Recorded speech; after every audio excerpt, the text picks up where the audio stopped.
Sir,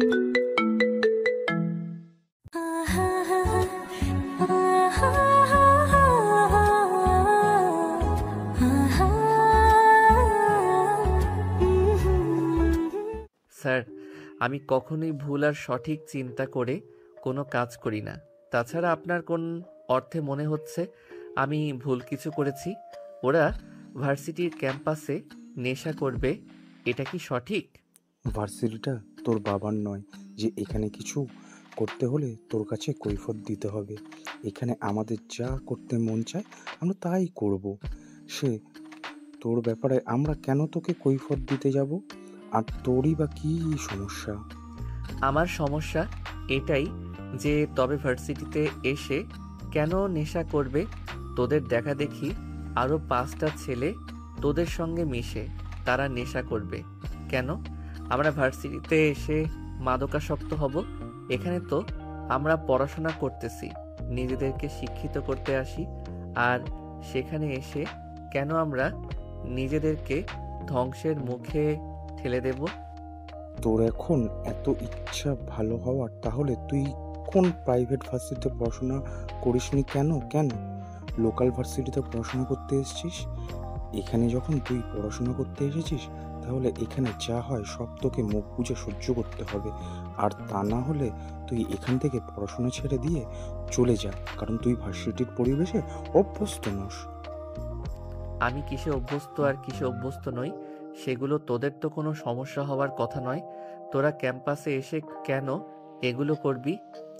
এই বলে নীল ছেলেগুলোকে আবারও মারতে উদ্যত হলো, কিন্তু তখন প্রিন্সিপাল স্যার নীলকে থামিয়ে দিল আর নীল সেখান থেকে চলে গেল। আর তারপরই হয়তো এই ছেলেগুলো থানায় গিয়ে কমপ্লেন করেছে। যাই হোক, এদিকে নেহা নীলকে নিয়ে থানায় পৌঁছালো। আর তখনই হঠাৎ নেহার ফোনে একটা কল আসলো। নেহা, তুমি নীলকে কেন থানায় নিয়ে এসেছো? ওকে এক্ষুনি ছেড়ে দাও। কিন্তু স্যার, ওর নামে থানায় মামলা করা হয়েছে। ও গতকাল ভার্সিটির ক্যাম্পাসে মারধর করেছে, আর ওই ছেলেগুলো আমার কাছে কমপ্লেন করেছে। তাই আমি যদি এর বিরুদ্ধে অ্যাকশন না নেই, তাহলে ওরা তো মনে করবে আমি পয়সার জন্য বিক্রি হয়ে গেছি। তোমাকে আমি এত কিছু চিন্তা করতে বলিনি। তোমাকে আমি যেটা করতে বলেছি তুমি সেটাই করো। তুমি এখনই নীলকে ছেড়ে দাও আর ওকে ওর বাসা পর্যন্ত দিয়ে আসো। কিন্তু স্যার, এইভাবে আমরা ওকে ছেড়ে দিতে পারি না। ও ভার্সিটিতে মাস্তানি করবে, আর এগুলো কি মেনে নেওয়া যায়? আমি তোমার কাছ থেকে কোনো উপদেশ শুনতে চাইছি না। তোমাকে যেটা করতে বলেছি তুমি সেটাই করো। তুমি এখনই ওকে ওর বাসার সামনে ছেড়ে দিয়ে আসো, ঠিক যেখান থেকে নিয়ে এসেছিলে। ঠিক আছে স্যার, আমি এক্ষুনি ওকে দিয়ে আসছি। এই ছেলে, চলো আমার সঙ্গে, তোমাকে তোমার বাসা পর্যন্ত পৌঁছে দিয়ে আসি। কিন্তু ম্যাডাম, আমি তো শ্বশুর বাড়িতে যাব, বাসায় যাওয়ার কোনো ইচ্ছে আমার নেই। এত সুন্দর বউ রেখে একা একা বাসায় গিয়ে কি করব? এই কি তোর বদমাইশের বাচ্চা, তোর শ্বশুর বাড়ি কোথায় সেটা কি আমি চিনি নাকি? আর তোকে কেন আমি তোর শ্বশুর বাড়ি দিয়ে আসতে যাব? তোকে যেখান থেকে নিয়ে এসেছি সেখানেই ছেড়ে আসব। আরে বউ, নিজের হবু জামাইকে কেউ এভাবে বলে নাকি? প্লিজ নিয়ে চলো না আমাকে, একটু শ্বশুর বাড়ি, একটু শাশুড়ি মার সঙ্গে দেখা করে আসি। তোর শ্বশুর বাড়ি কোথায় বল, আমি তোকে ছেড়ে দিয়ে আসছি। ও মা, বউ দেখি আমার নিজের বাড়ি চিনে না। আমি তো তোমাদের বাড়িতে যাওয়ার কথা বলছি। প্লিজ নিয়ে চলো না তোমাদের বাড়িতে একবার, আমার শাশুড়ি মায়ের সঙ্গে একবার দেখা করে আসি। তোর সঙ্গে আবার আমার কোন বোনকে বিয়ে দিলাম যে তুই আমার মায়ের মেয়ের জামাই হয়ে গেলি? তাছাড়া আমি ছাড়া তো আমার মায়ের কোনো মেয়ে সন্তান নেই। তাহলে উফ ডার্লিং, তুমিও না কিছুই বুঝো না। আমার বউ তো তুমি। আমি তো তোমাকে দেখেই প্রেমে পড়ে গেছি। তাহলে অন্য কেউ কেন আমার বউ হতে যাবে? প্লিজ বউ নিয়ে চলো না একটু তোমার বাড়ি। তোকে যে আমার কি করতে মন চাইছে সেটাই বুঝতে পারছি না। পারলে তোকে এক্ষুনি আমি খুন করে ফেলতাম, কিন্তু সেটার তো আদেশ নেই। বিয়েটা করে নাও, তারপর যা করার করো, তখন আর তোমাকে আমি কিছুই বলবো না। এই বলে নীল থানা থেকে বের হয়ে বাইরে আসলো। আর তখন তার পিছনে পিছনে নেহা ও আসলো আর জিপে বসে নীলকে বলল, কি হলো? এখন ওখানে দাঁড়িয়ে আছিস কেন? আমার সঙ্গে গাড়িতে উঠে বসে আমি তোকে যেখান থেকে নিয়ে এসেছি ওখানেই ছেড়ে আসবো। নীল তখন আর কোনো কথা না বলে চুপচাপ নেহার সঙ্গে গাড়িতে উঠে বসলো। আর নেহা নীলকে তার বাড়ির সামনে ছেড়ে দিল। নীলের বাড়ির সামনে এসে নীলকে নেহা বলে, কি ব্যাপার, তুই এখনো গাড়িতে বসে আছিস কেন? তোর বাড়ির সামনে চলে এসেছি, তুই গাড়ি থেকে নামছিস না কেন? তুমি আমাকে এখানে কেন নিয়ে এসেছো? আমি না তোমাকে বললাম আমি আমার শ্বশুর বাড়িতে যাব? সেখানে কেন নিয়ে গেলে না? আমি এখন নামবো না গাড়ি থেকে। নেহা নীলকে অনেক করে বলেছিল গাড়ি থেকে নেমে যাওয়ার জন্য, কিন্তু নীল কোনোভাবে গাড়ি থেকে নামছিল না। তাই নেহা নীলকে ধাক্কা দিয়ে গাড়ি থেকে ফেলে দিতে চাইছিল, কিন্তু নীল অতটাও বোকা নয়। তাই সে সঙ্গে সঙ্গে নেহার হাতটা ধরে ফেল। নেহা তখন ধাক্কার তাল সামলাতে না পেরে নীলের উপর পড়ে গেল। এমন অবস্থা থেকে নেহা অনেকটা খেপে গেল আর নীলকে বলল, এটা কি হলো? তুই আমাকে টান দিয়ে নিচে ফেলে দিলি কেন? একটু তোমার শরীর থেকে উষ্ণতা নিতে, তোমার শরীর কতটা উষ্ণ সেটা একটু চেক করে নিতে। আল্লাহ, তুমি আমাকে উদ্ধার করো। আমি কোন পাগলের পাল্লায় পড়েছি সেটাই তো বুঝতে পারছি না। এটা কেমন তারছেড়া মানুষ, আমি তো সেটাই ভেবে পাচ্ছি না। আমার পাল্লায় পড়েছো জানেমান? তুমি তো এত সহজে ছাড়া পাচ্ছ না। এখন কি যাবে নাকি তোমার শ্বশুর বাড়ি? এই বেয়াদব, চুপ কর। আমার শ্বশুর বাড়ি কোথা থেকে আসলো? আমি তো এখনো বিয়েই করিনি, আর বিয়ে করব কিনা সে ব্যাপারেও এখনো নিশ্চিত নয়। আমার মতো হ্যান্ডসাম একটা ছেলে থাকতে তুমি কেন বিয়ে ছাড়া থাকবে? তুমি অবশ্যই বিয়ে করবে এবং আমাকেই বিয়ে করবে, চিন্তা করো না।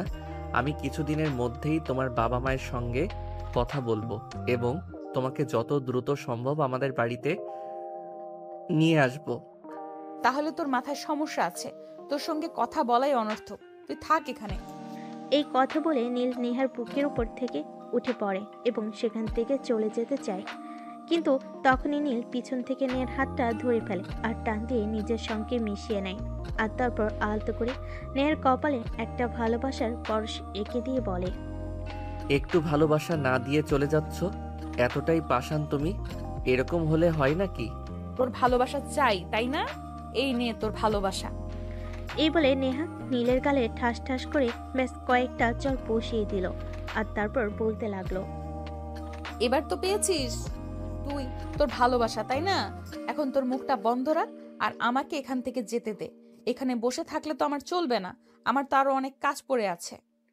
নীল তখন কোনো কথা বলতে পারছিল না, কারণ নেহা তাকে এত জোরে চড় মেরেছে যে তার গালে 5টা আঙুলের ছাপ বসে গেছে। তার গাল অনেক ব্যথা করছিল, তাই সে আর কোনো কথা বলল না। এদিকে নেহা তো নাই, চলে গেল। নীল তখন কোনো রকমে নিজের চোখের জল মুছে বাড়ির ভিতর প্রবেশ করবে, তখনই হঠাৎ তার আম্মুর সামনে পড়ে গেল। তার আম্মু তাকে দেখে বলতে লাগলো, কি রে বাবা, কি হয়েছে তোর? তোর গালে এটা কিসের দাগ? দেখে তো মনে হচ্ছে একদম এক্ষুনি রক্ত ছিটে পড়বে। কই আম্মু, কিছুই হয়নি। বন্ধুদের সঙ্গে একটু খেলতে গিয়েছিলাম আর তখনই একটু ব্যথা পেয়েছি। আমাকে কি তুই বোকা পেয়েছিস নাকি যা বুঝাবি আমি তাই বুঝে যাব? একদমই নয়, আমি বুঝতে পেরেছি এটা কারো হাতের দাগ, সেটা দেখেই বোঝা যাচ্ছে। 5টা আঙ্গুল একদম স্পষ্ট দেখা যাচ্ছে। ব্যাস এইটুকুই। আরে আম্মু, তোমার কি মাথা খারাপ হয়েছে নাকি? এই শহরে এখনো এমন কোনো ছেলে পয়দা হয় নাই যে আমার গায়ে হাত দেবে, আর গায়ে হাত দেওয়ার পর আমি তাকে ছেড়ে দেব। এতক্ষণে আমি বিষয়টা ক্লিয়ারই বুঝতে পেরেছি। তুই নিশ্চয়ই কিছু একটা ঝামেলা করেছিস আর তার ফলস্বরূপ তোর গালের এই চিহ্নগুলো, ঠিক না? না, একদমই নয়। তুমি তো জানো আমি কখনোই ঝামেলা করি না। অন্যায় দেখলে সেখানে নিজেকে কন্ট্রোল রাখতে পারি না। আসলে গতকাল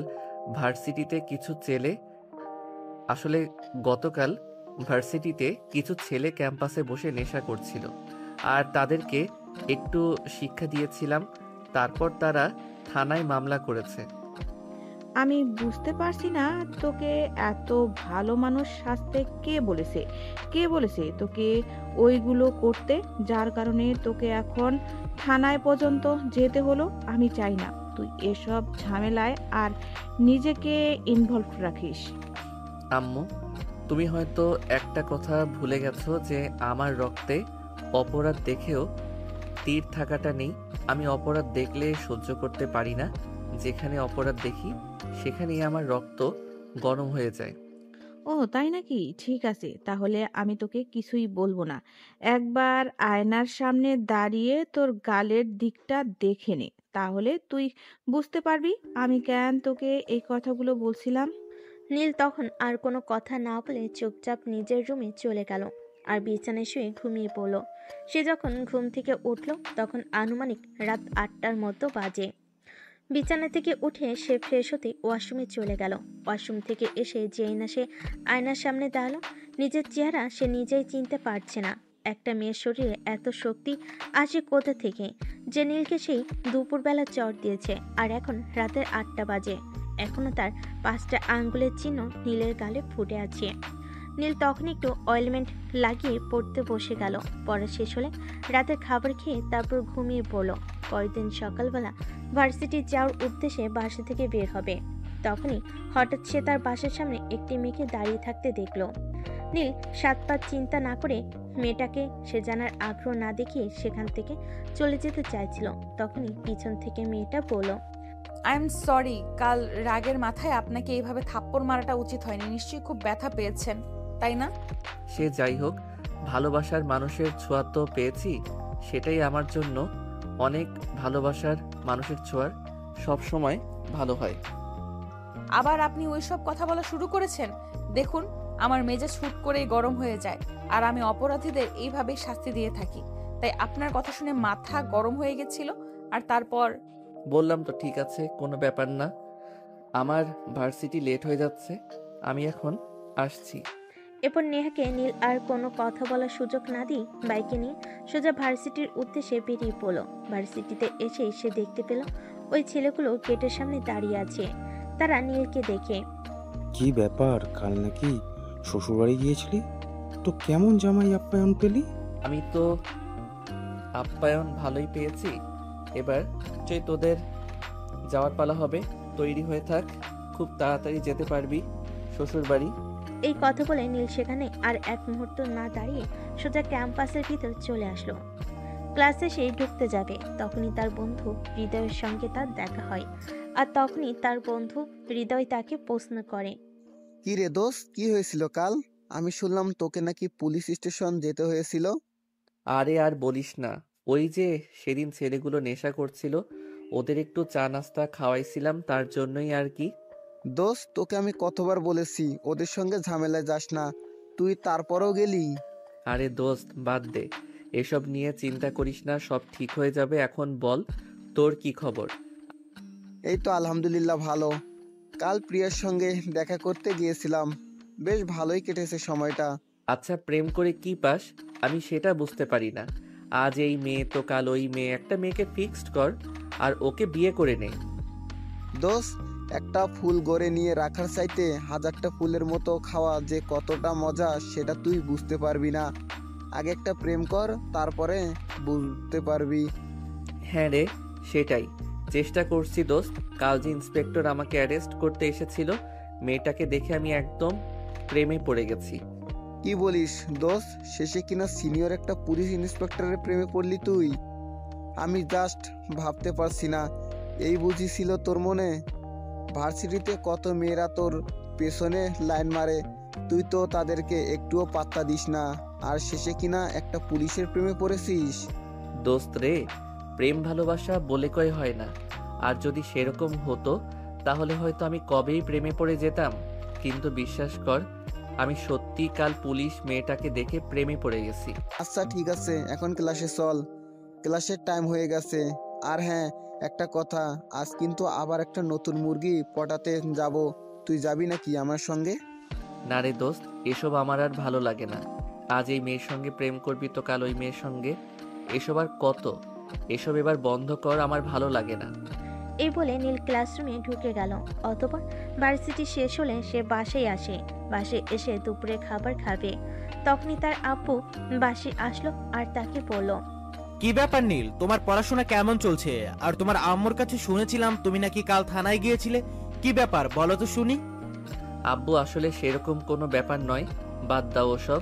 আমি ওর ব্যাপারে কথা বলতে চাই না। তোমার ব্যবসার কি অবস্থা? ব্যবসা কেমন চলছে? এই তো আলহামদুলিল্লাহ অনেক ভালো। তোমাকে একটা কথা বলার ছিল, কাল আমার অফিসের একজন অ্যাপ্লাই তো আর বাসায় দাওয়াত করেছে, আমাদের সপরিবারে যেতে বলেছে। ওর মেয়ে নাকি জন্মদিন, তাই আমাদের ওখানে যেতে হবে। আব্বু, আমার কোনো দাওয়াতে যেতে ভালো লাগে না, তোমরা সবাই চলে যেও, আমি যেতে পারবো না। কিন্তু সেটা বললে হবে না বাবা, তোমাকে আমাদের সঙ্গে যেতেই হবে, কারণ আমাদের এমপ্লয়ি অনেকদিন ধরে আমাদের সঙ্গে কাজ করছে। সে অনেক রিকোয়েস্ট করে বলেছে আমাদের সবাইকে যেতে হবে, তাই তুমি আমার সঙ্গে যাবে। ঠিক আছে আব্বু, আমি যাব। আচ্ছা ঠিক আছে, তাহলে এখন আসি, আমার একটু টায়ার্ড লাগছে, বিশ্রাম নিতে হবে। এই বলে নীল নিজের রুমে চলে আসলো আর রুমে এসে কাপড় চোপড় চেঞ্জ করে বিছানায় শুয়ে একটা ঘুম দিল। একটু ঘুম পাগল ছেলে, একটু সুযোগ পেলে এসে ঘুমাতে চায়। তবে শুধু এইটুকুই নয়, আমাদের গল্পের নায়ক কিন্তু অনেক রোমান্টিক গল্প লেখে, তাই বলে আমাদের গল্পের নায়ক একটু অন্যরকম রোমান্টিক। তো ভিউয়ার্স, চলুন দেখা যাক তারপর কি হয়। আমাদের গল্পের নায়ক নীল ঘুম থেকে উঠলো, তখন রাত আনুমানিক 10টা বাজে। তার আম্মু তাকে রাতের খাবার খাওয়ার জন্য ডাক দিতে এসেছে। এই নীল, কোথায় তুই? সেই কখন থেকে তোকে ডাকছি, তোর কোনো সাড়া শব্দ নেই। ভার্সিটি থেকে এসে দুপুরের খাবার পর্যন্ত খেলি না, কি সমস্যা তোর বল তো শুনি। কই আম্মু, কি সমস্যা হতে যাবে আমার? আসলে ভার্সিটি থেকে এসে খুব ঘুম পাচ্ছিল, তাই ঘুমিয়ে পড়েছিলাম। তারপর আর কি, কখন বেলাটা কেটে গেল আর টের পেলাম না। তুমি তো জানোই আমি ঘুমিয়ে পড়লে আর দুনিয়ার কোনো হুঁশ থাকে না। আচ্ছা বাবা, ঠিক আছে, ওইসব কথা বাদ দে। এখন হাত মুখ ধুয়ে খাবার খেতে আয়। তোর আব্বু আর রিমি অনেকক্ষণ ধরে তোর জন্য অপেক্ষা করছে, তাড়াতাড়ি আসবে কিন্তু। ঠিক আছে, তুমি যাও, আমি এক্ষুনি আসছি। কি ব্যাপার রিমি, আমি শুনলাম তুই নাকি আজকাল ঠিক মতো কলেজে যাচ্ছিস না, কি সমস্যা তোর, বল তো শুনি। তোকে কে বলেছে এসব কথা? আমি তো প্রতিদিন ঠিক মতোই কলেজে যাচ্ছি। আমার ইনফরমাররা কখনো আমাকে ভুল ইনফরমেশন দেয় না, তারা যা বলেছে একদম সত্য কথাই বলেছে। এখন তুই আমাকে বল যে তুই কেন ঠিক মতো কলেজে যাচ্ছিস না। বাসা থেকে তো প্রত্যেক দিন বের হয়ে যাস কলেজের কথা বলে, তারপর কোথায় যাস? ভাইয়া দেখ, একদম মিথ্যা কথা বলবি না। আমি ঠিক মতোই কলেজে যাওয়া আসা করছি। তোর যদি আমার কথা বিশ্বাস না হয়, তাহলে তুই কলেজে গিয়ে নিজেই দেখে আয়। আচ্ছা ঠিক আছে, আমি কালকে তোর কলেজে যাব, চিন্তা করিস না। যাই হোক, এখন বল তোর পড়াশোনার খবর কি? পড়াশোনা কি ঠিক মতো করছিস নাকি শুধু ফাঁকিবাজি করছিস? সেটা আমার পরীক্ষার রেজাল্ট দেখলেই বুঝতে পারবি। আমি তো আর তোর মতো না যে ভার্সিটি থেকে এসেই ঘুমিয়ে পড়বো, সারাদিন শুধু ঘুম নিয়েই থাকবো, আর যখন একটু সময় পাবো তখন গল্প লিখতে বসে যাব। আচ্ছা ভাইয়া, আমি বুঝি না তুই এই গল্পের মধ্যে কি পেয়েছিস। শোন, গল্প আমার, প্রেম গল্প আমার, নেশা গল্প আমার, পেশা গল্প না লিখলে আমার ভালো লাগে না। আমি আমার নিজের মনকে ভালো রাখার জন্য গল্প লিখি। কেন, এতে কি তোর কোনো সমস্যা আছে নাকি? আমার কেন কোনো সমস্যা থাকতে যাবে? আমি যখনই কলেজে যাই তখনই আমার বন্ধুরা সবাই বলে তোর ভাইয়া তো রোমান্টিক গল্প লিখে যে দেখলেই প্রেমে পড়ে যায়। মেয়ে মানুষ প্রেমে পড়বে, এটাই তো স্বাভাবিক। আমার প্রেমে পড়লে সমস্যা কোথায়?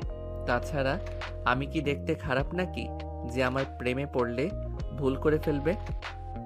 ধত্তরি, তোর সঙ্গে কথা বলাই অনর্থক। আমি কাকে কি বলি সে যেন আমাকে উল্টাটা বুঝিয়ে দেয়। তোর যা ইচ্ছে তুই তাই কর, মন চাইলে 101টা মেয়ের সঙ্গে প্রেম কর, তাতে আমার কোনো সমস্যা নেই। হ্যাঁ, আমি তোকে এতক্ষণ সেটাই বোঝাতে চাইছিলাম, কিন্তু তুই এটা বুঝতে এতটা সময় নিবি সেটা বুঝতে পারিনি। আসলে তোর মাথায় তো গোবর ছাড়া আর কিছুই নেই। এই বলে নীল শয়তানি মার্কা একটা হাসি দিয়ে সেখান থেকে খাওয়া শেষ করে নিজের রুমে চলে গেল।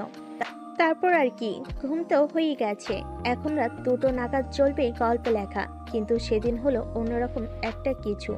নীল সেদিন একটা গল্প লিখছিল রাগী পুলিশকে নিয়ে, আর সেই গল্প লিখতে লিখতে একদম তার রাত পেরিয়ে সকাল হয়ে গেল। গল্প লেখা শেষ হলে সে ঘড়ির দিকে তাকিয়ে দেখলো তখন সকাল প্রায় 8টা বেজে গেছে। তাই সে বিছানায় না থেকে ওয়াশরুমে চলে গেল। তারপর ফ্রেশ হয়ে নাস্তা করে ভার্সিটির উদ্দেশ্যে রওনা দিল। সেদিন ভার্সিটি শেষ করে বাসে আসতে তার আব্বু তাকে বলল, কি ব্যাপার নীল, তোমাকে না বলেছিলাম আজ ভার্সিটি যাবার কোনো প্রয়োজন নেই, আমরা একটা দাওয়াতে যাব।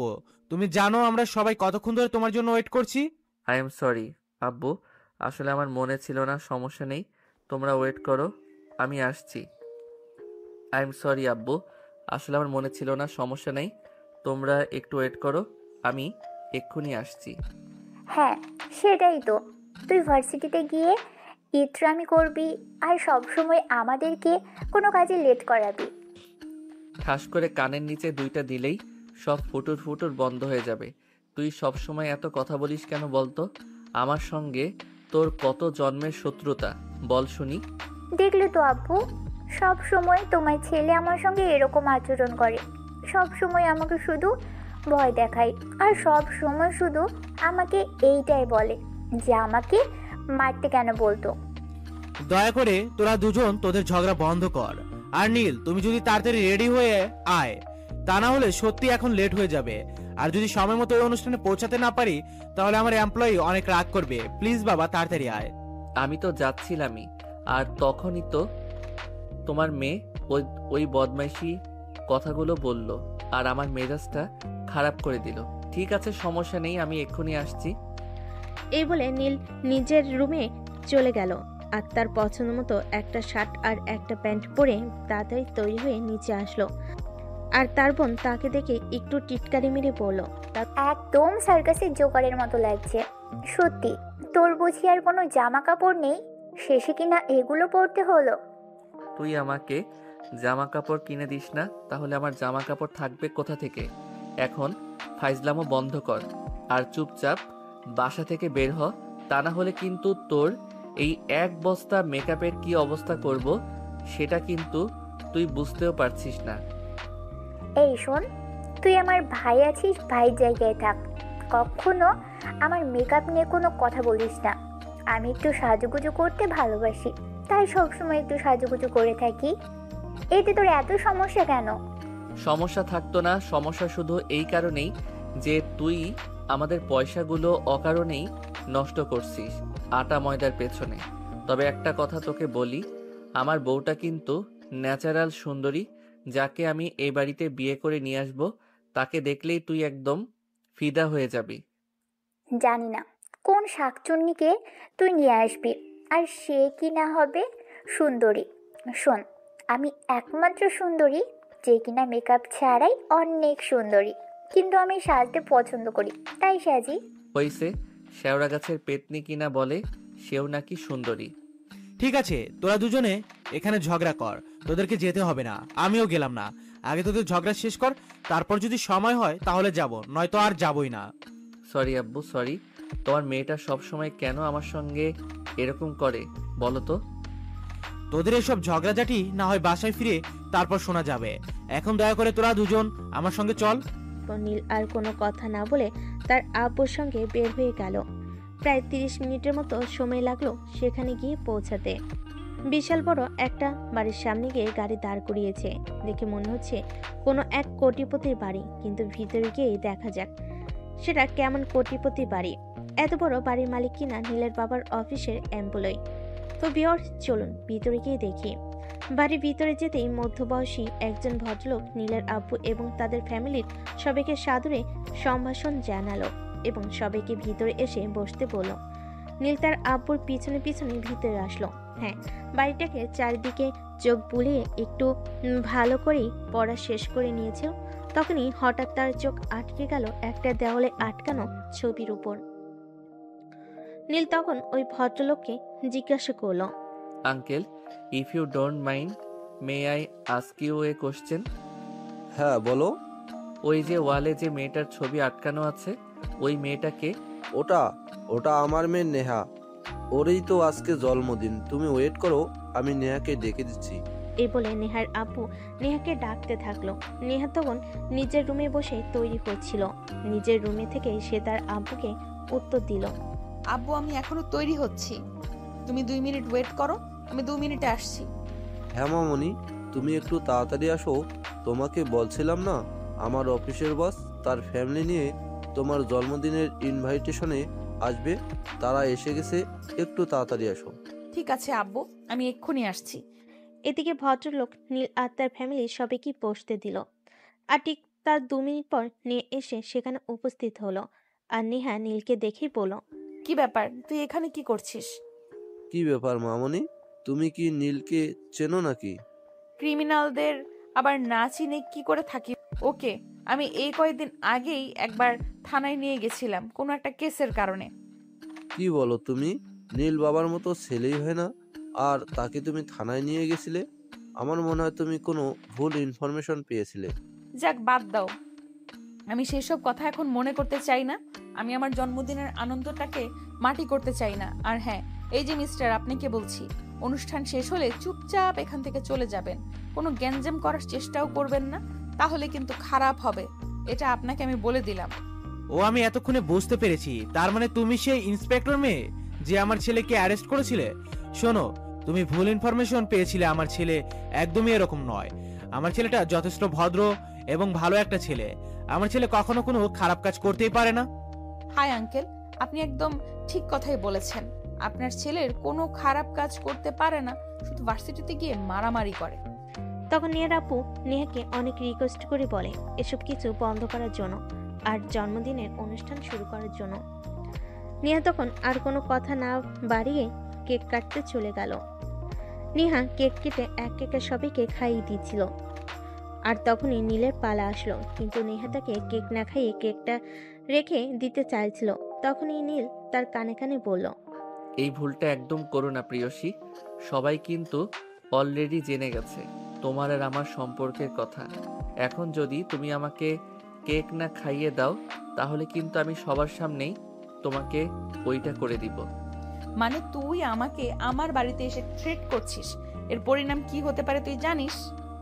পরিণামের কথা চিন্তা করে নীল কখনো কোনো কাজ করে না, সেটা তুমি নিশ্চয়ই এতক্ষণে বুঝতে পেরে গেছো।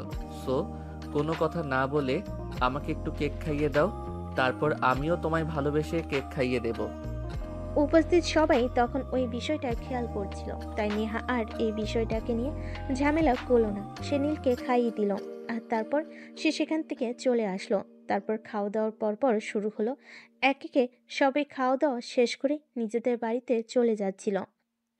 অপরদিকে নেহা কেক কাটা শেষ হলে নিজেদের রুমে চলে এসেছিল আর তার নিচে যেতে ইচ্ছে করছিল না।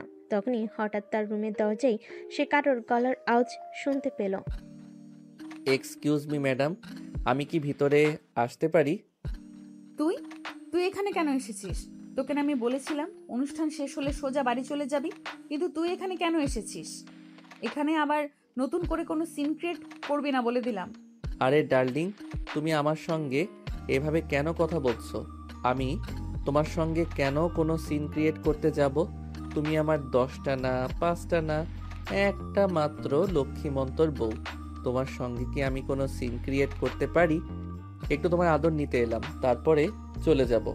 কি বললি তুই? আমি শুনতে পাইনি, আরেকটা বার বল তো শুনি। দাঁড়াও, আমি মাইক্রোফোনটা নিয়ে আসি, তারপর মাইক্রোফোনে বলি যাতে বাকি সবাই শুনতে পারে। এই বলে নীল রুম থেকে বের হয়ে নিচে চলে যেতে চাইছিল। তখনই নেহা পিছন থেকে তার হাতটা ধরে ফেলে আর নীল তখনই সুযোগ বুঝে নেহাকে নিজের বুকের সঙ্গে মিশিয়ে নিল আর নেহার দুই ঠোঁটে নিজের ঠোঁট ডুবিয়ে দিল। পাক্কা 5 মিনিট পর ছেড়ে দিয়ে বলল, এটা কোন ব্র্যান্ডের লিপস্টিক? এটা একটু অন্যরকম মিষ্টি লাগে। তোর সাহস দেখে আমি অবাক না হয়ে আর পারলাম না। তুই আমার বাড়িতে এসে আমাকে কিস করলি? অসভ্যই তোর লুচ্চা বদমাস কোথাকার। তোমার শ্বশুর বাড়ির গো বউ, তোমার শ্বশুর শাশুড়ির একমাত্র আদরের ছেলে। যাই হোক বউ, তোমার ওই নরম হাতে গরম গরম ভালোবাসা খেতে কিন্তু বেশ লাগে। এই আমি আবার কবে তোর বউ হলাম? আমি কবে তোকে বিয়ে করেছি? এসব ফাজলামো বন্ধ কর, তা না হলে কিন্তু খারাপ কিছু হয়ে যাবে বলে দিলাম। বললাম তো, আমাকে এসব ভয় দেখিয়ে কোনো লাভ হবে না, বিকজ আমি যাকে ভালোবাসি তাকে আমি আমার করে নেব, সেটা যেভাবেই হোক আর যে কোনো পরিস্থিতিতেই হোক। তুই এখন এখান থেকে যাবি নাকি যাবি না, আমি সেটাই বলছি। আরে বউ, তুমি এভাবে কেন বলছো? থুক্কু হবু বউ, বলেই তো যাব। শ্বশুর বাড়িতে ঘর জামাই থাকবো নাকি? আমার বাবার তো অনেক সহায় সম্পত্তি আছে, এত কিছু রেখে আমি কেন শ্বশুর বাড়িতে ঘর জামাই থাকতে যাব? আচ্ছা বউ, আমাকে একটা কথা বলো তো, তোমার বাবা তো আমার বাবার অফিসের সামান্য একজন এমপ্লয়ি, তাহলে তোমাদের এত বড় বাড়ির পিছনের রহস্যটা কি? একটা সময় আমার বাবার নিজের একটা অফিস ছিল, নিজের ব্যবসা করত, কিন্তু কোনো একটা কারণে ওটা বন্ধ হয়ে গেছে। তাই আমার বাবাকে বাধ্য হয়ে তোর বাবার অফিসে চাকরি নিতে হয়েছে। এবার নিশ্চয়ই বুঝতে পেরেছিস। তবে একটা কথা মনে রেখো, আমি পুলিশের চাকরি করি বলে এটা ভাবছি না যে আমি কালো টাকায় সম্পদের পাহাড় গড়েছি। এটা কিন্তু আমার বাপের অনেক কষ্টের টাকায় করা রাজপ্রাসাদ। ও আচ্ছা, এই ব্যাপার। ঠিক আছে, বুঝতে পেরেছি। আজ তাহলে আসি। তবে একটা কথা মনে রেখো, আমি কিন্তু আবার আসবো। তুই আবার কেন এখানে আসবি? আমার বউটাকে দেখতে। আমার বউটা ভালো আছে নাকি খারাপ আছে সেই ব্যাপারে আমাকে খোঁজ খবর নিতে হবে না নাকি? নেহা তখনই রেগে গিয়ে নীলকে কিছু একটা বলতে চাইছিল, কিন্তু নীল সেই সুযোগটা না দিয়ে সেখান থেকে দৌড়ে পালিয়ে চলে আসে নিচে। আসতে তার বোন তাকে বলল, কি রে, বাসর করতে গিয়েছিলি নাকি? একটা চটকানা মেরে তোর সবকটা দাঁত ফেলে দেব বলে দিলাম। নিজের বড় ভাইকে এসব কথা বলতে তোর একটু লজ্জা করে না? আমার কেন লজ্জা করতে যাবে? তুই যদি বিয়ের আগেই তোর বউয়ের রুমে গিয়ে দরজা বন্ধ করে ইটিস পিটিস করতে পারিস, আমি বলতে গেলে কেন আমার লজ্জা লাগবে? একদম মিথ্যা কথা বলবি না। আমি আমার বউয়ের রুমে গিয়েছি ঠিকই, কিন্তু একটু দরজা বন্ধ করিনি, কারণ আমি চাইছিলাম কেউ এই ব্যাপারটা দেখুক আর আমাদের বিষয়ে একটু কথা বলে বিষয়টাকে একটু আগিয়ে নিয়ে যাক। কিন্তু কবি, দুর্ভাগ্যের বিষয় যে সবাই এদিকে অনুষ্ঠান নিয়ে ব্যস্ত ছিল, সেদিকে কেউ খেয়ালই করেনি। যাই হোক, বউ কেমন আদর দিয়েছে তোকে? এই যে গালে একটু ভালোভাবে খেয়াল করলেই দেখতে পাবি হাতের 5টা আঙুলের দাগ বসে গেছে, বুঝলি? এবার বুঝ তোর বউ তোকে কেমন ভালোবাসে। একদম ফাইজলামো করবি না বলে দিলাম, তাহলে কিন্তু তোর কপালে খারাপই আছে। আমার বউ আমাকে অনেক ভালোবাসে, কিন্তু সবার সামনে সেটা প্রকাশ করে না। আর একটা কথা তো জানিস, মেয়েদের বুক ফাটে তো মুখ ফোটে না। আমার বউ আমায় ভালোবাসে, কিন্তু সেটা মুখ ফুটে বলতে পারে না। নেহা তখন মুখটাকে ভেঙচি মেরে সেখান থেকে চলে গেল। আর তারপর খাওয়া দাওয়া শেষ হলে নীল আর তার ফ্যামিলির সবাই নেহার আব্বুর থেকে বিদায় নিয়ে বাড়ি আসার জন্য রওনা দিল। আজ তাহলে আমরা আসি। সত্যি আপনারা এত ভালো আপ্যায়ন করেছেন, আমরা অনেক মুগ্ধ হয়েছি। ধন্যবাদ স্যার, আপনাদেরকে অসংখ্য ধন্যবাদ। আমি তো ভেবেছিলাম আপনারা আসবেন না, কিন্তু আমার মতো সাধারণ একজন এমপ্লয়ের ইনভাইটেশনে আপনারা আসবেন সেটা আমি সত্যি ভাবতে পারিনি। এত ভাবার কিছুই নেই, এখন থেকে প্রায়ই আসবো আপনাদের বাড়িতে। সত্যি তোমরা আসলে আমি অনেক খুশি হব। জানো, একটা সময় ছিল যখন আমার সব কিছু ছিল, তখন আমার বন্ধু বান্ধবের অভাব ছিল না, কিন্তু যখন থেকে আমি ব্যবসায়ীর লোকসান খেয়ে ব্যবসাটা ছেড়ে দিলাম আর তোমাদের অফিসে চাকরিটা নিলাম, তখন থেকে আমার বন্ধু বান্ধব সব কোথায় যেন উধাও হয়ে গেল। আপনি চিন্তা করবেন না, আমরা আছি আপনার পাশে। আমরা সব সময় আপনার পাশে থাকবো। আর একটা কথা আমি সত্যি বলছি, আমি কিন্তু প্রায়ই আপনাদের এখানে আসব। ঠিক আছে বাবা, তুমি এসো, আমার বাড়ির দরজা সবসময় তোমার জন্য খোলা থাকবে। ঠিক আছে শ্বশুর আব্বা, আসি তাহলে। হ্যাঁ এসো, কিন্তু তুমি কি জানি বললে, আমি বুঝতে পারলাম না। কই না তো, কিছুই বলিনি, বললাম আসি, অন্য একদিন দেখা হবে। হ্যাঁ আমরা আসি।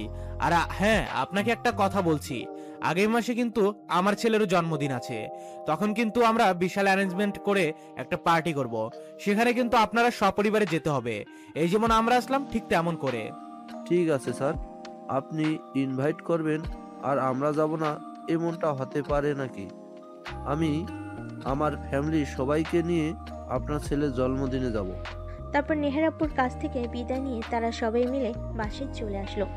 নিজেদের রুমে এসে কাপড় চোপড় চেঞ্জ করে বিছানায় ঘুমোতে যাবে, ঠিক তখনই রিমি তার রুমে আসলো আর বলল, কি রে, কেমন ভালোবাসে তোর বউ তোকে? চলে আসার সময় বিদায় জানাতে পর্যন্ত আসলো না। এই শোন, আমার বউ আমাকে কেমন ভালোবাসে সেটা তোকে জানতে হবে না। আর আমার বউ কেন সবার সামনে আমাকে বিদায় জানাতে আসবে? আমার বউয়ের লজ্জা করে না বুঝি? ওরে বাবারে, কি লজ্জাবতী বউ তোর! আমি তো সেটাই ভেবে পাচ্ছি না। আচ্ছা, সেটা দেখা যাবে, আগে আসুক তো বাড়িতে। এ বলে রিমি সেখান থেকে চলে গেল। আর এদিকে নীল বিছানায় শুয়ে ঘুমিয়ে পড়ল। এরপর চলে গেল 1 মাসের বেশি সময়। দেখতে দেখতে নীলের জন্মদিন চলে আসলো। নীলের বাবা অনেক বড় করে একটা পার্টির আয়োজন করেছে, আর সেখানে নেহার ফ্যামিলিকে ইনভাইট করা হয়েছে। তাছাড়া শহরের গণ্যমান্য ব্যক্তি থেকে শুরু করে অনেকে ইনভাইট করা হয়েছে। নেহা, তোমাকে বলছিলাম না আমাদের অফিসের এমডি স্যার ওনার ছেলের জন্মদিনে আমাদেরকে সপরিবারে ইনভাইট করেছে, সেখানে যেতে হবে।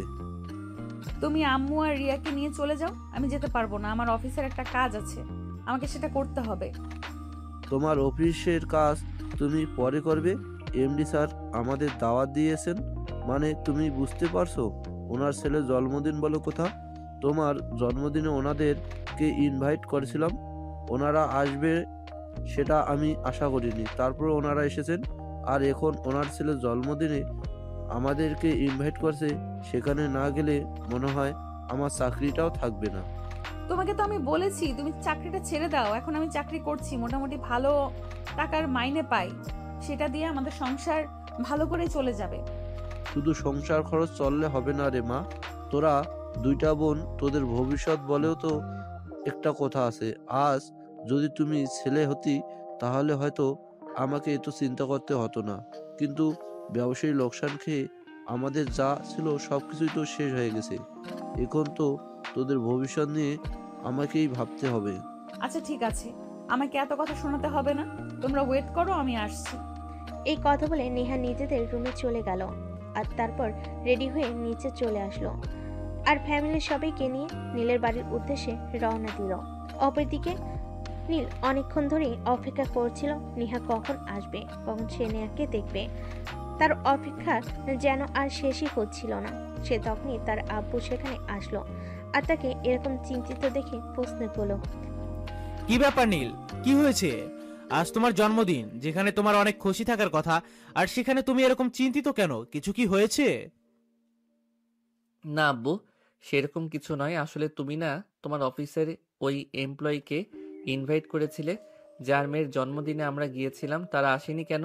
তারা আসবে, আমি একটু আগেও তাদেরকে ফোন করেছিলাম। তারা বললো এইমাত্র বাড়ি থেকে বের হয়েছে, এই তো হয়তো 10-15 মিনিটের মধ্যেই পৌঁছে যাবে। আচ্ছা ঠিক আছে।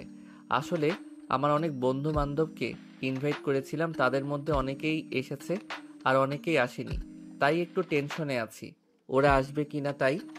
এই বলে নীল কথাটা কোনো রকম ঘুরিয়ে নিল, আর তারপর তার আব্বু সেখান থেকে চলে গেল। রিমি একটু দূর থেকেই এসব কর্মকাণ্ড দেখছিল, আর তখনই তার পাশে এসে দাঁড়ালো আর কানে কানে বলল, কি ব্যাপার, বউয়ের জন্য বুঝি পরাণ জ্বলে যাচ্ছে? তাহলে তুই নিজেই গিয়ে একটু নিয়ে আয়। দেখো, একদম ফাইজলামি করবি না বলে দিলাম। আমার বউয়ের জন্য আমার পরম চলবে না তো তোর জামাইয়ের জন্য চলবে নাকি? এরকম কেন তুই রে? আমার বউটাকে বুঝি তুই একটু সহ্য করতে পারিস না?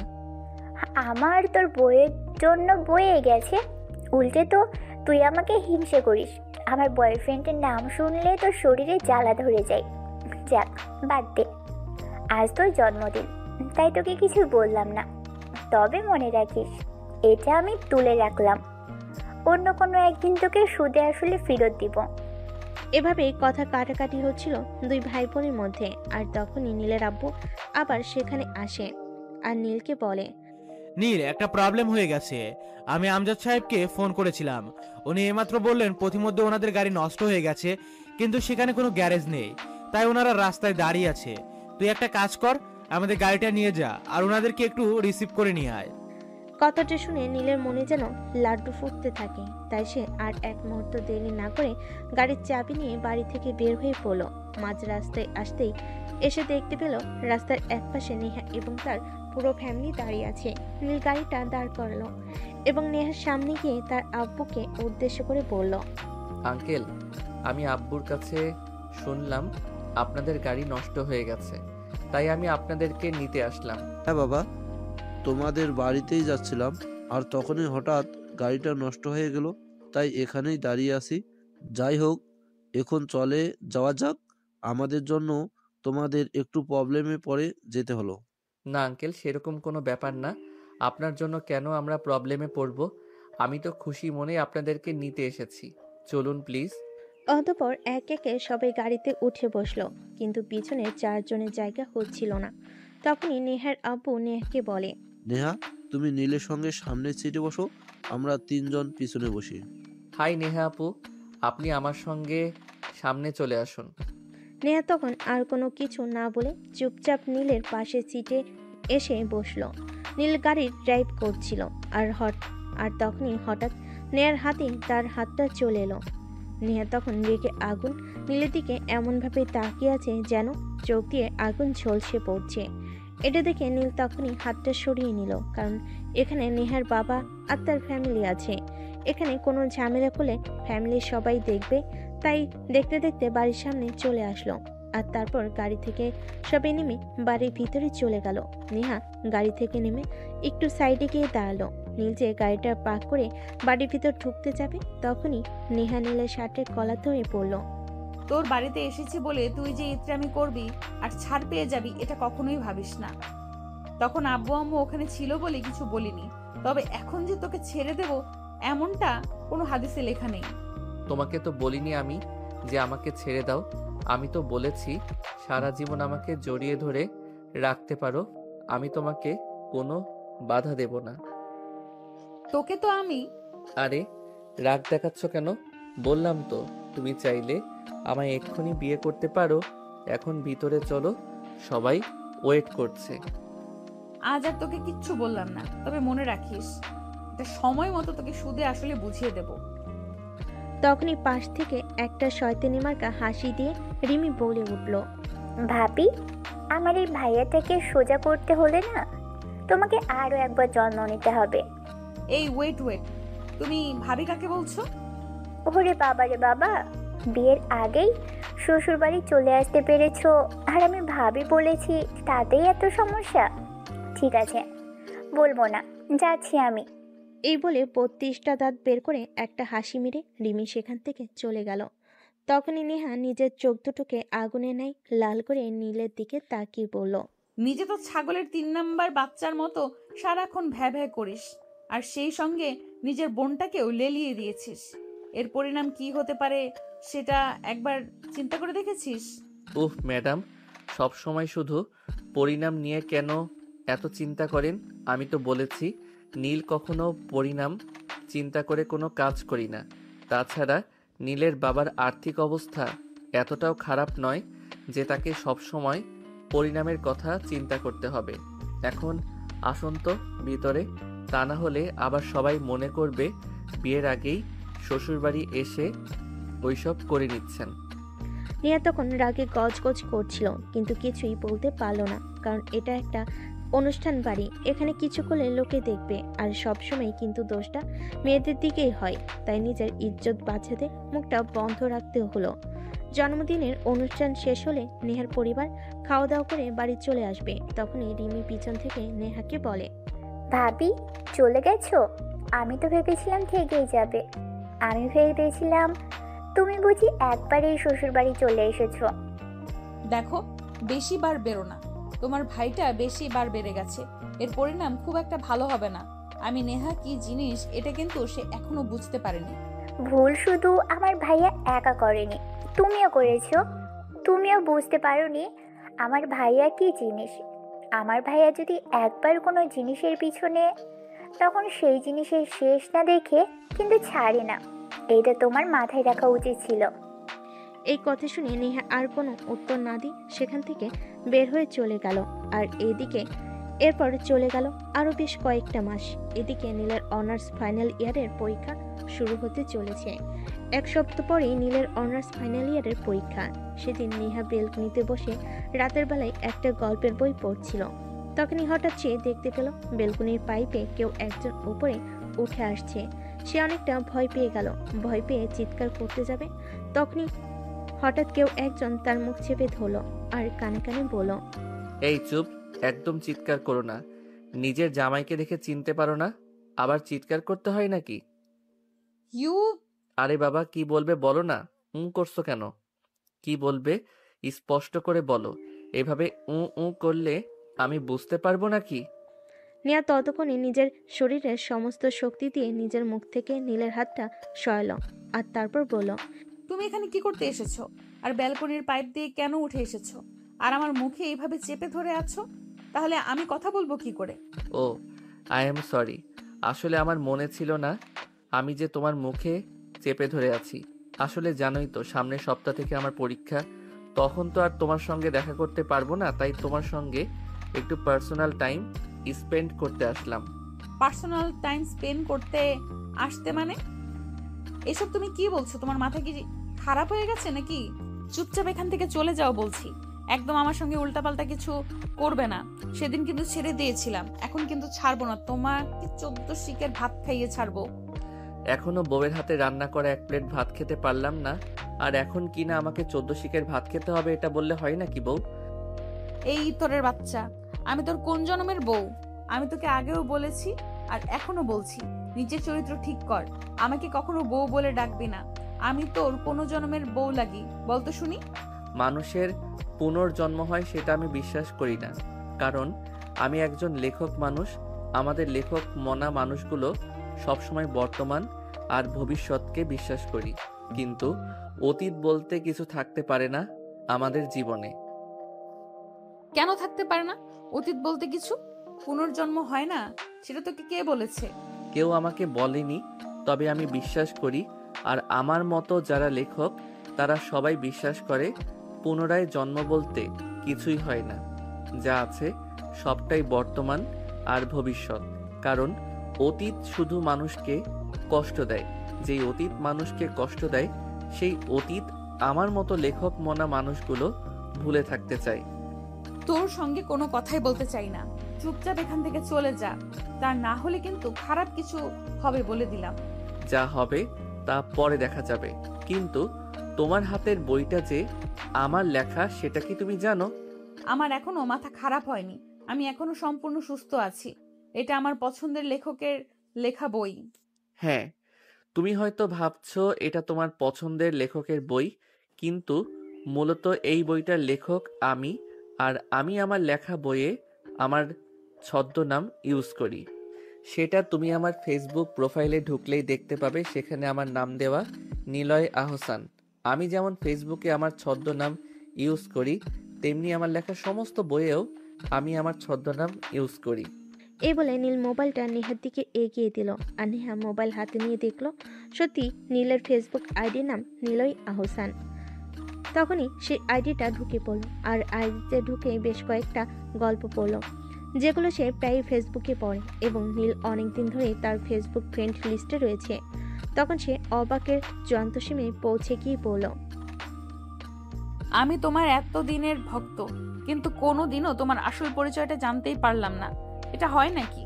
আমি জানি তুমি অনেক দিন ধরেই আমার গল্প পড়ো, কিন্তু আমি কখনোই তোমাকে আমার পরিচয় দেইনি, কারণ আমি তোমায় ভালোবাসি। আমি চাই আমার ভালোবাসাটা সামনাসামনি প্রমাণিত হোক, আড়াল থেকে কাউকে নিজের ভালোবাসায় বশ করতে চাই না। কিন্তু আমি কোনোদিনও তোমার ভালোবাসায় বসবো না, কারণ আমি তোমার গল্পকে ভালোবাসি, তোমাকে নয়। হ্যাঁ, আমিও তো সেটাই মনে মনে ভাবছি। তুমি আমার মনকে ভালোবাসো, কিন্তু আমাকে কেন ভালোবাসতে পারো না? মনটা তো আমার দেহেরই একটা অংশ।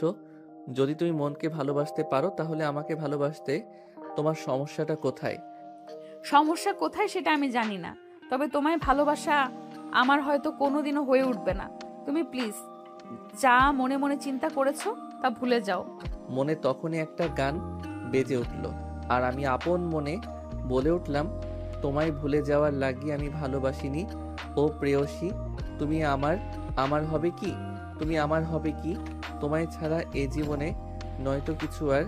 ভালোবাসি তোমায় আমি, তুমি শুধু আমার।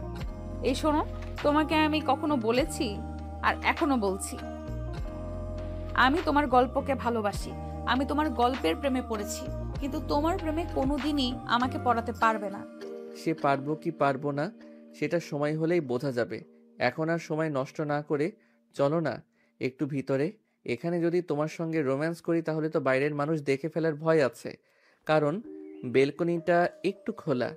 রোম্যান্স বলতে তুই কি বোঝাতে চাইছিস? আমার কি মাথা খারাপ হয়ে গেছে নাকি? তোমার যদি মাথা খারাপ হতো তাহলে তো তোমার পাবনায় থাকার কথা ছিল, এখানে নয়।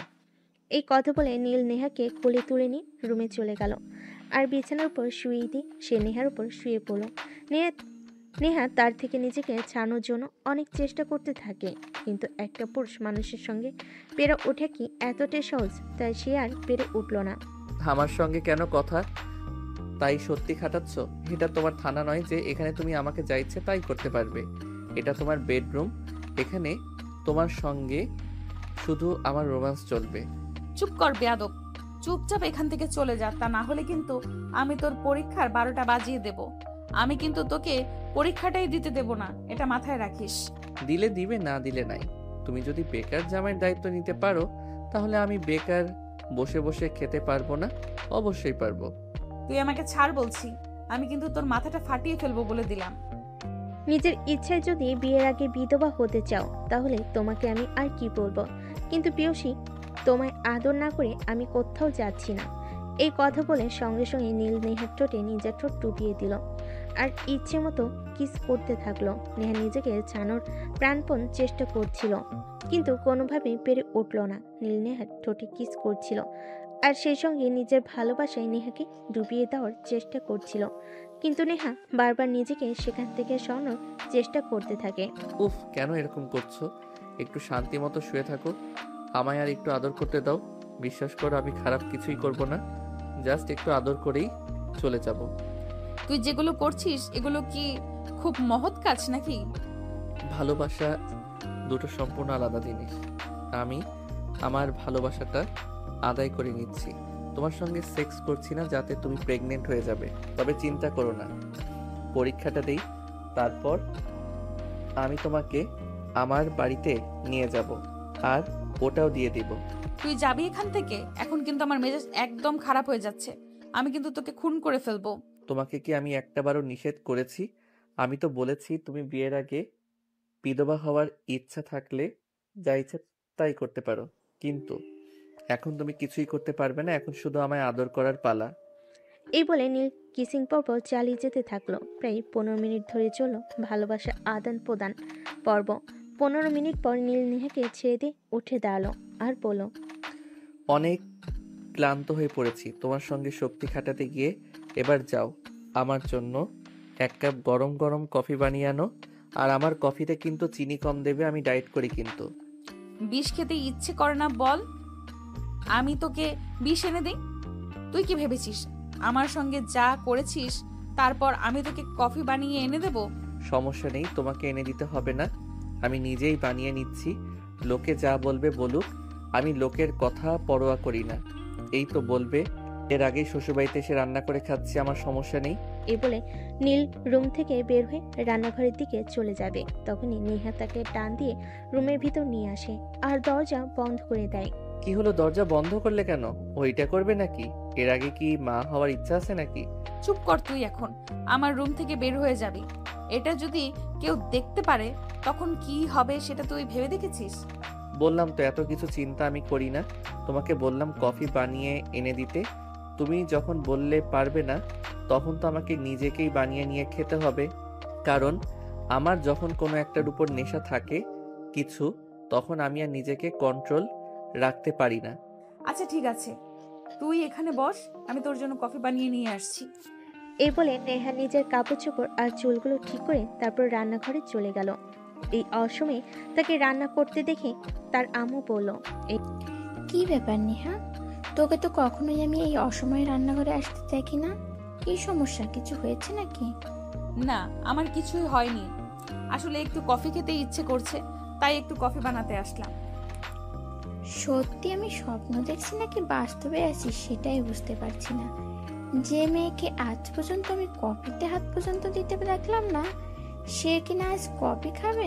আমি তো জানি তুই সবসময় রং চা খেতে পছন্দ করিস আদা দিয়ে। আম্মু, একটা মানুষ সবসময় একটা জিনিস অপছন্দ করবে সেরকম তার নয়, পছন্দ হতে পারে। আমি সবসময় আদা দিয়ে রং চা খাই, কিন্তু তার মানে এই নয় যে আমি কফি খেতে পারবো না। আমি কি তোকে সেটা বলেছি নাকি? আমি তো শুধু এটাই বলতে চাইছিলাম যে তুই তো কখনোই নিজের হাতে ব্লেড দিয়ে বাত পর্যন্ত নিয়ে কাজ না, এখন কিনা তুই নিজে নিজেই কফি বানাতে চলে এসেছিস। তোর চা তো সবসময় আমি কিংবা তোর ছোট বোন বানিয়ে দেয়। তুমি আমাকে এত প্রশ্ন কেন করছো আমি সেটাই বুঝতে পারছি না। আমার তো মনে হয় আমি কোনো অপরাধী আর তুমি কোনো পুলিশ অফিসার, আমাকে ইন্টারোগেট করছো। ঠিক আছে বাবা, তোদের যা ভালো মনে হয় তোরা তাই কর। আমি তো ওদেরকে আর কিছুই বলবো না। যেখানে ভালো কিছু বলতে গেলে খারাপ কিছু হয়ে যাবে, সেখানে তো আর কিছু বলারই নেই। এই কথা বলে নেহার আম্মু সেখান থেকে চলে গেল। আর নেহা কিচেনে ঢুকে তারপর নিজের জন্য এক কাপ কফি বানিয়ে নিল। রুমে বসে নেহার রুমটা একটু ভালোভাবে দেখে নিচ্ছিল। খুব সুন্দর পরিপাটি করে সাজানো রুমটা, এ যেন একটা স্বর্গের টুকরো। কিন্তু নীল বরাবরই অগোছালো একটা ছেলে, সে গুছিয়ে রাখাটা একদমই পারে না। যেখানকার জিনিস সেখানে সে রাখতে পারে না, সব সময় অগোছালো করে রাখে। তার আম্মু কিংবা তার বোন সেগুলো তাকে করে দেয়। অপরদিকে নেহা কফি বানিয়ে রুমে এসে দেখে নীল নেহার ড্রেসিং টেবিলে কিছু একটা খুঁজছে। কি ব্যাপার, তুমি আমার ড্রেসিং টেবিলে কি খুঁজতেছো? তুমি কি কোনো গোয়েন্দা নাকি? আমার বাড়িতে গোয়েন্দাগিরি করতে এসেছো? আরে না, সেরকমটা কেন হবে? আমার বউটা কতটা সাজুগুজু পছন্দ করে সেটাই দেখছিলাম একটু খুঁচিয়ে খুঁচিয়ে। আসলে আমি সাজুগুজু করা মেয়েদের একদমই পছন্দ করি না। আমি চাই আমার বউ ন্যাচারাল সুন্দরী হোক আর সবসময় প্রাকৃতিকভাবেই সুন্দর হয়ে থাকুক। এই শোনো, আমি না পুলিশে চাকরি করি, আর আমার না সব সময় ওই আটা ময়দা মাখার সময় হয়ে ওঠে না। তাই আমি সব সময় সিম্পলি থাকা পছন্দ করি। কিন্তু তার মানে এই নয় যে আমি পছন্দ করি না মেয়ে মানেই সাজুগুজু পছন্দ করে। আর একটা কথা, মেয়ে মানুষ শাড়ি চুড়ি গহনা এগুলো যতটা পছন্দ করে, নিজের স্বামীকেও ততটা পছন্দ করে না। এটা তোমার জেনে রাখা উচিত। ও আচ্ছা, এই ব্যাপার তাহলে। আচ্ছা ঠিক আছে, সমস্যা নেই।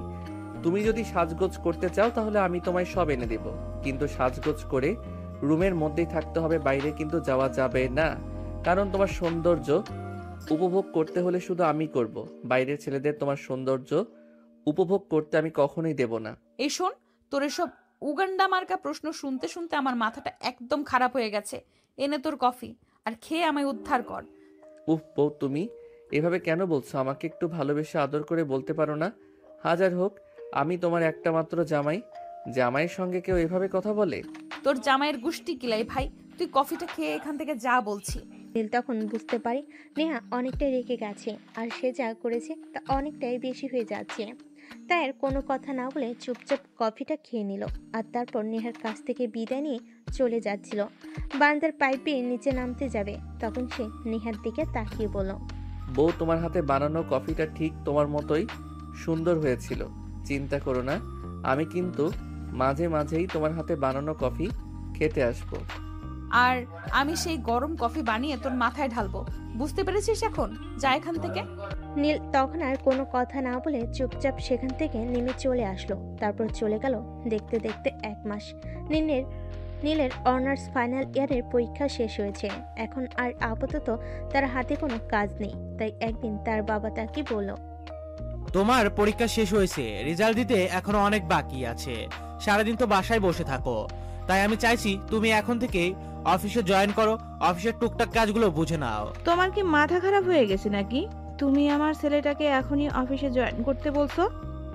আমার ছেলেটাকে নিজের জীবনটা নিজের মতো করে একটু উপভোগ করতে দাও। পড়াশোনা শেষ করেছে সবে মাত্র। এই কয়টা দিন নিজেকে একটু সময় দিতে দাও, একটু ঘোরাঘুরি করুক, বন্ধুদের সঙ্গে সময় কাটাক। ব্যবসা করার জন্য সারা জীবন পড়ে রয়েছে, তারপর সেসব নিয়ে চিন্তা করবে। হ্যাঁ আম্মু, তুমি একদম ঠিক কথাই বলেছ। এই তো সবে পড়াশোনা শেষ করলাম, এখন একটু নিজেকে সময় দেই, তারপর বিয়ে করে বউকে সময় দিব।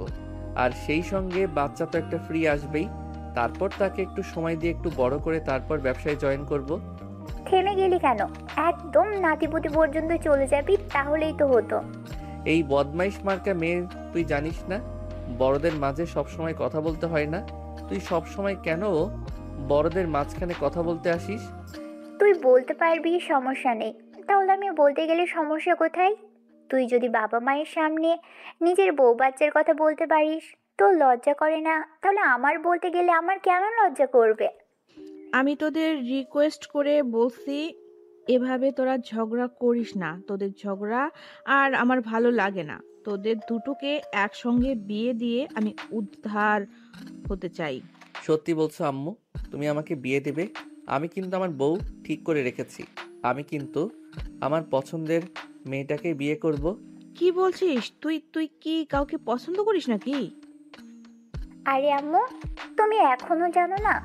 ওই যে আব্বুর অফিসের এমপ্লয়, যার মেয়ের জন্মদিনের অনুষ্ঠানে আমরা গিয়েছিলাম, ওই মেয়েটাকে তো তোমার ছেলে পছন্দ করে।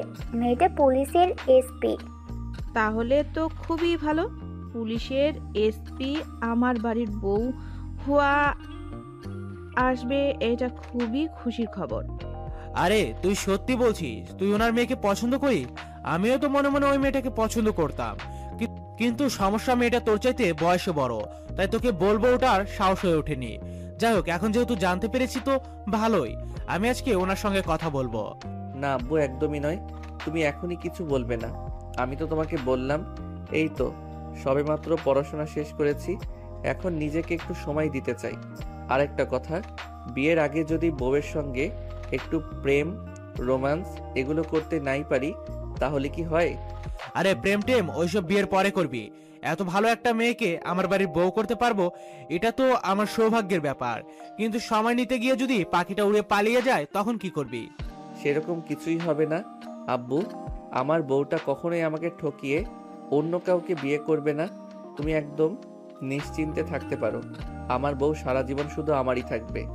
আচ্ছা ঠিক আছে, যা, তোকে সময় দিলাম 1 বছর নিজেকে সময় দে।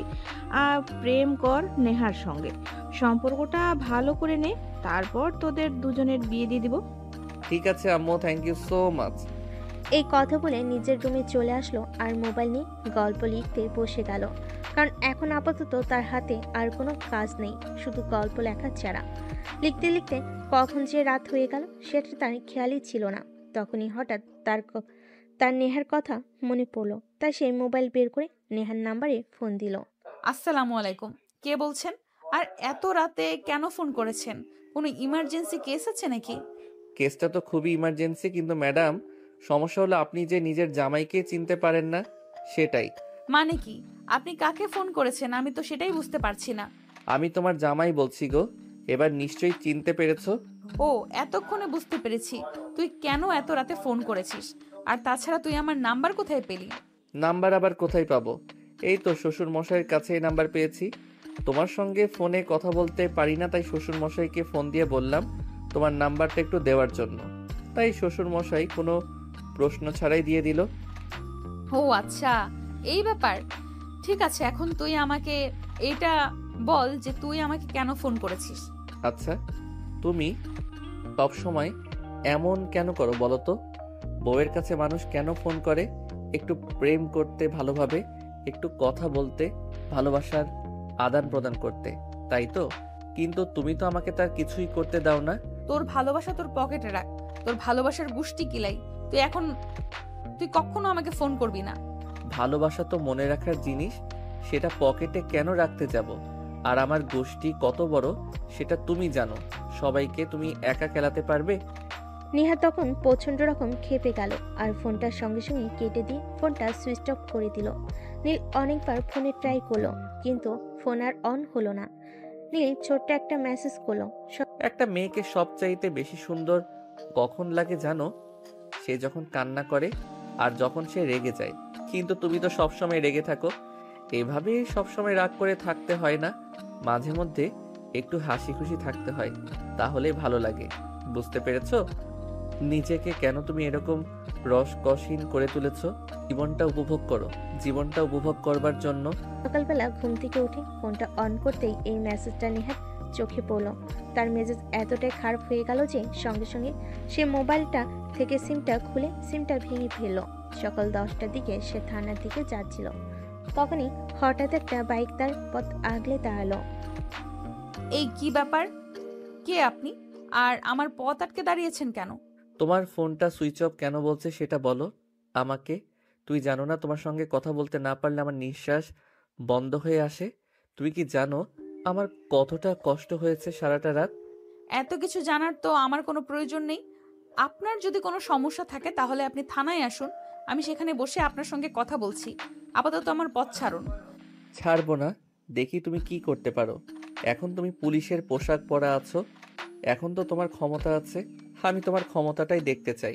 তুই আমার ক্ষমতা দেখবি? আচ্ছা ঠিক আছে, দাঁড়া, আমি তোকে আমার ক্ষমতা দেখাচ্ছি। এই বলে নেহা তৎক্ষণাৎ নীলের শার্টের কলার ধরে টেনে গাড়িতে নিয়ে উঠল আর তারপর এক হাতে গাড়ির ড্রাইভ আর অন্য হাতে নীলের শার্টের কলার ধরে রাখলো।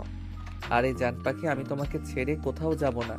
তুমি আমার গলাটা ছেড়ে গাড়ি ড্রাইভ করো, তা না হলে কিন্তু গাড়ি উল্টে গিয়ে খাদে পড়ে যাবে। গেলে যাক, তাতে আমার কি? মরলে তুই মরবি। আমি মরে গেলে তো তুমি বিধবা হয়ে যাবে। তুমি কি চাও বিয়ের আগে বিধবা হতে? এই, তোর মুখটা বন্ধ করে এখানে বসে থাক, না হলে কিন্তু আমি সত্যি সত্যি গাড়িটা খাদে ফেলে দেব আর তোকে মেরে ফেলবো। নীল তখন আর কোনো কথাই বলল না, চুপচাপ গাড়িতে বসে রইল। কারণ সে খুব ভালো করে জানে নেহা রেগে গেলে যা ইচ্ছে তাই করতে পারে, তাই চুপ থাকাই ভালো অপশন। নেহা যদি রেগে গিয়ে গাড়িটাকে খাদে ফেলে দেয় তাহলে নীলের কিছু হয়ে যাবে, সেটা নিয়ে নীল চিন্তা করে না। কিন্তু নেহার যদি কিছু হয়ে যায় তাহলে তো সে তার ভালোবাসার মানুষকে হারিয়ে ফেলবে, আর ভালোবাসার মানুষটাকে হারিয়ে বেঁচে থাকা মরার চাইতেও আরো বেশি যন্ত্রণাদায়ক। থানার সামনে এসে নেহা গাড়িটা দাঁড় করালো আর নীলকে টানতে থানার ভিতরে নিয়ে আসলো। এবার বল, তো সমস্যাটা কোথায়? কেন তুই রাস্তার মাঝখানে আমার গাড়ি দাঁড় করিয়েছিলি? আমি তো তোমাকে অনেক দিন আগেই আমার সমস্যার কথা জানিয়ে দিয়েছি, তাহলে তুমি আমার সমস্যাটা সমাধান করে দিচ্ছ না কেন? হ্যাঁ, আমি তো তোর সেই সমস্যাটার কথা জানতে চাইছি। কি তোর সেই আন্তর্জাতিক সমস্যা? ওই যে ভালোবাসি, তোমায় বিয়ে করতে চাই, আমার বউ বানাতে চাই। আমি মরে গেলেও তোকে বিয়ে করব না, এটাই আমার শেষ কথা। মরে গেলেও তোমাকে আমারই বউ হতে হবে, কারণ আমি তোমায় ভালোবাসি। দুনিয়াতে আমি কতটুকু পুণ্যের কাজ করেছি জানি না, কিন্তু যতটুকু করেছি তার বিনিময়ে যদি আল্লাহ আমাকে দিতে চায় তাহলে আমি আল্লাহর কাছে তোমাকে চেয়ে নিব। এই কথা বলে নীল থানা থেকে বের হয়ে সোজা বাসায় চলে গেল। আর তারপর বাসে গিয়ে সে তার আম্মুকে বলল, আম্মু, আমি বিয়ে করব। বিয়ে করবি সেটা তো খুবই ভালো কথা। আমরা তো কবেই বলেছিলাম নেহাকে আমাদের বাড়ির বউ বানিয়ে নিয়ে আসি, কিন্তু তুই তো বলছিলি তুই আগে নেহার সঙ্গে প্রেম করবি, ভালো একটা সম্পর্ক তৈরি করবি, নিজেদেরকে সময় দিবি, ভালো একটা আন্ডারস্ট্যান্ডিং করবি, তারপর বিয়ে নিয়ে চিন্তা ভাবনা করবি। কিন্তু হঠাৎ এমন কি হলো? কি হলো আর কি হয়নি সেসব ব্যাপারে আমি তোমাদেরকে কিছুই বলতে পারবো না। শুধু আমি জানি আমি নেহাকে বিয়ে করব, এবং আমি যে নেহাকে বিয়ে করেছি সেটা যেন নেহা কোনোভাবে জানতে না পারে, কারণ আমি এইটুকু বুঝতে পেরেছি। আর যাই হোক, নেহা জেনে শুনে আমাকে বিয়ে করবে না, আমিও আমার ভালোবাসাকে হারাতে পারবো না। তাই নেহাকে না জানিয়ে আমি নেহাকে বিয়ে করতে চাই। ও আচ্ছা, এই ব্যাপার। ঠিক আছে, কোনো সমস্যা নেই। আমি আজকেই তোর আব্বুকে নিয়ে নেহার আব্বুর সঙ্গে কথা বলতে যাব, আর তারপর সব ব্যবস্থা করে আসব। অতঃপর নীল সেখান থেকে সোজা নিজের রুমে চলে গেল। আর একটু পরে নীলের আম্মু নীলের আব্বুর অফিসে গেল, আর সেখানে গিয়ে নীলের আব্বুর সঙ্গে কথা বলল। ঠিক আছে, কোনো সমস্যা নেই, তুমি দাঁড়াও, আমি এক্ষুনি নেহার আব্বুকে ডেকে আনছি আর এখানে সব কথা বলছি। এই বলে সঙ্গে সঙ্গে নীলের আব্বু নেহার আব্বুর নাম্বারে ফোন দিল এবং নিজের কেবিনে ডেকে নিল। তারপর বলতে লাগলো, আমি তোমার সঙ্গে কিছু কথা বলতে চাই। হ্যাঁ স্যার, বলুন না, কি ব্যাপার, কথা বলতে চান? তুমি হয়তো এটা এতক্ষণে জেনে গেছো যে আমার ছেলে নীল তোমার মেয়ে নেহাকে পছন্দ করে, কিন্তু তোমার মেয়ে আমার ছেলেকে পছন্দ করে না। তাছাড়া তুমি তো জানোই আমি আমার ছেলের কোনো আবদার আজ পর্যন্ত অপূর্ণ রাখিনি, তাই আমি তোমার মেয়েকে আমার বাড়ির বউ বানিয়ে রাখতে চাই। আমার মেয়ে আপনাদের বাড়ির বউ হবে, এটা তো আমার খুবই ভাগ্যের ব্যাপার। কিন্তু আমার মেয়ে তো আপনার ছেলেকে চাইতে বয়সে বড়, এটা নিয়ে কোনো প্রবলেম হবে না? ওসব নিয়ে তোমাকে চিন্তা করতে হবে না। আমার ছেলে তোমার মেয়েকে ভালোবাসে, আর আমাদের কাছে আমার ছেলের ভালোবাসাটাই সবচাইতে আগে। কে বয়সে বড় আর কে বয়সে ছোট সেসব নিয়ে আমাদের তেমন কোনো মাথা ব্যথা নেই। আমার ছেলে যাকে নিয়ে ভালো থাকবে আমরাও ভালো থাকবো। কিন্তু স্যার, আমি যতদূর জানি আমার মেয়ে আপনার ছেলেকে একটুও পছন্দ করে না, এমনকি আপনার ছেলেকেও সহ্যও করতে পারে না। আমি দূর থেকে যতটুকু শুনেছি এই বললাম আর কি। হ্যাঁ, তুমি একদম ঠিকই শুনতে পেয়েছো। তোমার মেয়ে আমার ছেলেকে একদমই সহ্য করতে পারে না, কিন্তু কি করব বলো? আমার ছেলেটা যে তোমার মেয়েকে বড্ড বেশি ভালোবাসে, তোমার মেয়েকে ছাড়া সে অন্য কোনো কিছু কল্পনাই করতে পারে না। তাই তোমার মেয়েকে আমার বাড়ির বউ বানিয়ে আনা ছাড়া আর কোনো উপায় নেই।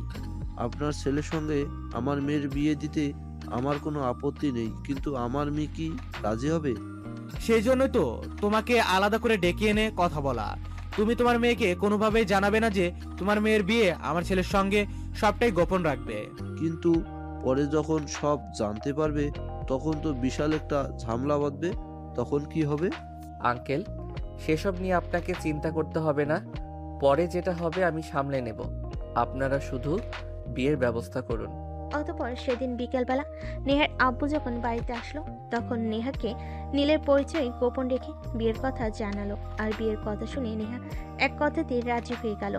সে তার আব্বুকে সম্মতি জানিয়ে দিল, কারণ সে নীলের অত্যাচারে এতটাই অতিষ্ঠ হয়ে পড়েছিল যে কোনোভাবেই হোক নীলের হাত থেকে তার মুক্তি পাওয়া একটা নেশা হয়ে দাঁড়িয়েছিল।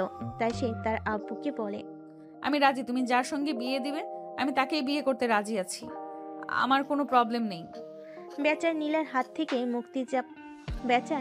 থেকে মুক্তি পাওয়ার জন্য এতটাই দেওয়ানা হয়ে উঠেছিল যে সে কার সঙ্গে বিয়ে করছে বা কাকে বিয়ে করছে সেটা জানার কোনো আগ্রহই দেখালো না।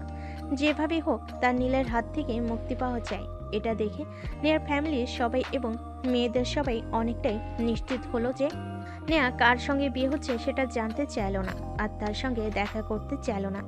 দেখতে দেখতে বিয়ের দিন ঘনিয়ে আসলো। বিয়ের সমস্ত আয়োজন শেষ করে নেহাকে নীলদের বাড়িতে নিয়ে আসা হয়েছে। আসলে বিয়ের আনন্দে নেহা এতটাই মাতোয়ারা ছিল যে সে কোথা থেকে কোথায় আসলো কিছুই বুঝতে পারল না। তাছাড়া বিয়ের পুরোটা অনুষ্ঠান সে নীলের বাড়ির কাউকেই দেখেনি, আর নীল মুকুট পরা ছিল, তাই নেহা বুঝতে পারেনি। তবে সবটাই যে ভালোভাবে কেটে যাবে তেমনটা তো নয়। আর এখানেও ঠিক সেরকমটাই হলো। নেহাকে নীলের চাচাতো বোনেরা বাসর ঘরে রেখে গেল। আর কিছুক্ষণ পরেই নীল বাসর ঘরে প্রবেশ করলো। দরজাটা বন্ধ করে দিয়ে নেহার সামনে এসে দাঁড়ালো। নেহা তখন বিছানা থেকে নেমে নীলকে পা ছুঁয়ে সালাম করতে যাবে, তখনই প্রিয়তমা, তোমার জায়গা আমার পায়ে নয়, আমার বুকে। কথাটা শুনেই নেহা 360 ভোল্টেজের শখে নীলের চেহারার দিকে তাকিয়ে বলল, কিরে, তুই এখানে কেন? এখানে কি করছিস? আর কিভাবে এলি? আমার বাড়িতে আমি কি করে আসবো? তাছাড়া এটা বাসর ঘর, এখানে আমি ছাড়া কে আসবে? মানে আমি তো কিছুই বুঝতে পারছি না, কি হচ্ছে এখানে সব? মানেটা খুবই সিম্পল। তোমায় বলেছিলাম না তুমি মরে গেলেও আমাকেই বিয়ে করতে হবে, আর এখানেও সেটাই হয়েছে। তোমার বিয়েটা আমার সঙ্গে হয়েছে। আমি মানি না এই বিয়ে, আমি এক্ষুনি চলে যাচ্ছি এখান থেকে। এই